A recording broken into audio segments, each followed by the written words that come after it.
এক বিরল দৃশ্যের সাক্ষী হলো বিশ্ব। ইতিহাসে প্রথমবারের মতো সফলভাবে মহাকাশ ঘুরে পৃথিবীতে ফিরে এসেছেন 6 নারী। এই ব্যতিক্রমধর্মী সাবঅরবিটাল মিশনে যুক্ত ছিলেন জনপ্রিয় পপ তারকা কেটি পেরি, যিনি মহাকাশে পৌঁছেই গান গেয়ে মন জয় করলেন সবার।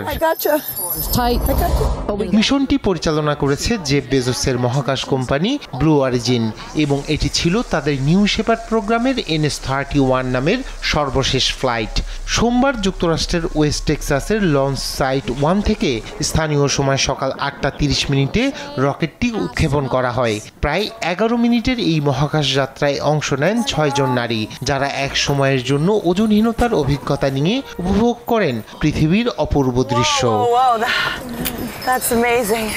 এ যাত্রার নেতৃত্বে ছিলেন সাংবাদিক লরেন সানচেজ, তার সঙ্গে ছিলেন পপ তারকা কেটি পেরি, লেখক ও নাগরিক অধিকার কর্মী আমান্ডা এনগুয়েন, সাংবাদিক ও CBS মর্নিংসের সহ উপস্থাপক গেইল কিং, নাসার সাবেক রকেট বিজ্ঞানী আয়েশা বোয়ে এবং চলচ্চিত্র নির্মাতা কোরিয়ান ফ্লিন। মহাকাশ শূন্য ভ্রমণ শেষে পৃথিবীতে ফেরার পর সেই অভিজ্ঞতার কথা বর্ণনা করেছেন এই 6 মহাকাশচারী। এটি ছিল আমার জীবনের সর্বোচ্চ উচ্চতা। এটি অজানার কাছে একটি আত্মসমর্পণ। সত্যি অভিজ্ঞতাটি ছিল অসাধারণ। এই অভিজ্ঞতা থেকে আমি একটি গান লিখব। আমি এখন জীবনের সাথে গভীরভাবে সংযুক্ত অনুভব করছি এবং ভালোবাসার সাথে সম্পর্কিত হতে পারছি। পৃথিবী উপর থেকে অনেক সুন্দর, যার কোনো সীমানা নেই, কেবল আছে পৃথিবী।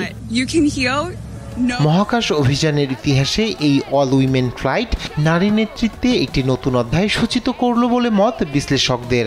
আর এই মিশনের উদ্দেশ্য নারীদের অংশগ্রহণের মাধ্যমে মহাকাশ ভ্রমণে দীর্ঘমেয়াদী প্রভাব তৈরি করা এবং ভবিষ্যৎ প্রজন্মকে মহাকাশ অভিযানে অনুপ্রাণিত করা বলে জানায় নাসা। তবে নির্দিষ্ট প্রশিক্ষণ বা শর্ত পূরণ না করায় এই 6 জনকে আনুষ্ঠানিকভাবে নভোচারী হিসেবে স্বীকৃতি দেবে না প্রতিষ্ঠানটি। রায়হান কবির শুভ্র, নিউজ ডেস্ক, দেশ টিভি।